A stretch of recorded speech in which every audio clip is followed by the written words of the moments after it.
we're bookending two radically different comments. One from you to start the week, basically saying this market was like a Ponzi scheme. And we end the week, middle of the week so far, with Bob Prince of Bridgewater saying it's the end of the boom-bust cycle as we know it. Yeah, I find that really interesting because, first off, Bridgewater, the people there are very smart. Smart money. You know, look, if you take the history of the United States since the late 70s, I would call monetary policy a policy of bubble to bubble. For instance, you know, to save the economy after the stock market crash, the Fed cut rates and overinflated commercial real estate, and then we had to bail out the banks with the Resolution Trust Corporation. So then once things calmed down again, investors no longer thought that commercial real estate was safe, and they inflated the internet bubble to the wealth effect to keep the economy going. And then, of course, it went bust, and so then people didn't feel safe in stocks, so they started buying homes.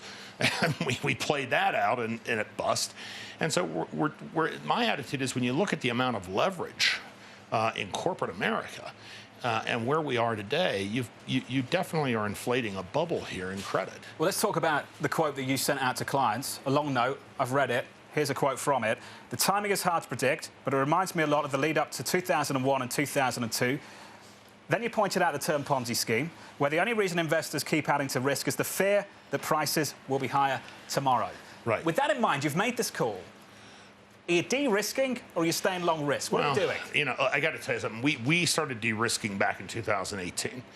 And I can tell you that I was an investment genius in 2018. But when the Fed pivoted, you had to ask yourself a question. And I'm guided a lot by behavioral finance and the work of Danny Kahneman, who won the Nobel Prize.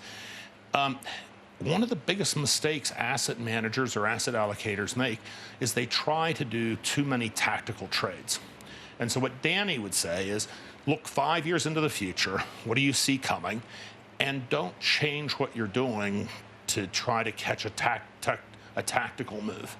So, you know, and so in 2019, as an investment manager, I looked like an idiot because we've trailed a lot of other people who've basically just said, hey, you know, wave in corporate debt, wave in high yield, you know, let's go for it. And, you know, someday, you know, the music will stop. But is the elasticity when the music stops something anyone can manage, including smaller investors listening on Bloomberg Radio, watching on Bloomberg TV? Is the elasticity or malleability of the system there so we can respond and react when we get that? Or is it a jump condition where it's going to be ugly? Well, you know, one of my colleagues at Guggenheim likes to say that asset prices go up on an escalator and they come down. Well, normal. And Absolutely. they come down in an elevator. Yeah. Right? So the problem is, since nobody I know is smart enough to figure out when the music stops, you know, I think that's a really difficult thing for people to try to time. And, you know, here, as an example, if 2 days from now or early next week, there's an announcement from the Federal Reserve or in the Fed meeting on Wednesday that they're thinking about tapering the bill purchase program. Remember what happened when we talked about tapering QE in 2013? We didn't even need the act. That was a taper tantrum, and this is going to be called the Minerd tantrum. Carry on. Is this QE then? James Goldman of Morgan Stanley sat in your seat, said exactly the same thing. Yeah, many people disagree with you, though. Well, I mean, I got to tell you something. When I talk to people at the Fed and other believers that don't think this is QE, they say, oh, well, the Fed isn't buying longer-term duration assets to affect the shape of the term structure of interest rates. And my response to that is, look, I think the official name of QE is large-scale asset purchases, right? And this looks like large-scale. Well, I spoke to Ken, and John, this is important. I spoke to Ken Rogoff 2 hours ago on a panel here at WEF, and he alluded definitely to what Mr. Minerd's saying, the idea that, look, it's QE, it's not QE, doesn't matter. The fact is they're affecting the process, which changes the behavior of the market. This debate's going nowhere, Scott. What I want to try and understand is, what is the risk of getting it wrong? Well, what's the risk of saying it's QE if it's not QE, and what's the risk of saying it's not QE when it is QE? Is this just a debate just to have behind closed doors, or does it actually matter? I think whatever label we put on it, the consequences are the same.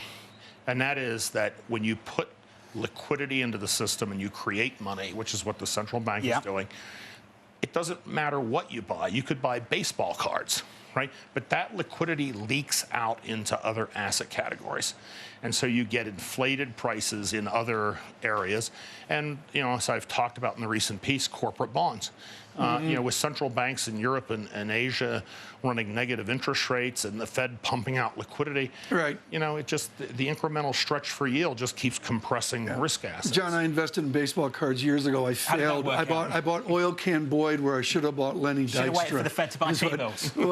I want to get to it's the baseball purchase program. To John's question about the news you've made here, Scott Minerd, about a Ponzi scheme. That assumes under Ponzi, under what we know of Bernie Madoff, there's someone ill out there. There's someone evil. There's someone bordering on civil or criminal violation. Who is that person within the Minerd Ponzi scheme? Look, I'm not so sure that when Hyman Minsky framed the comment about a Ponzi market, that he was thinking that there was some nefarious activity going on. It's more of an investor behavior which is being encouraged, if you want to find out. By who? By the Fed.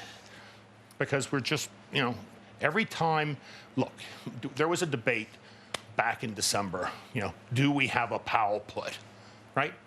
We do. It was delivered, silver platter. Yeah. So we're operating back in that mode again. Before you go, we need a conviction trade. Big calls, made a lot of headlines. Right. Where do you put your money? What's the #1 conviction trade right now for you, 2020? Silver. Silver? Silver? Yeah. Why not gold?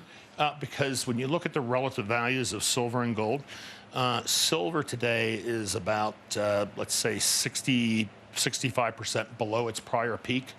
Gold is getting very close to its prior peak. Can it go exponential like we've seen in some of the non-precious metals? I think there's a high probability of that.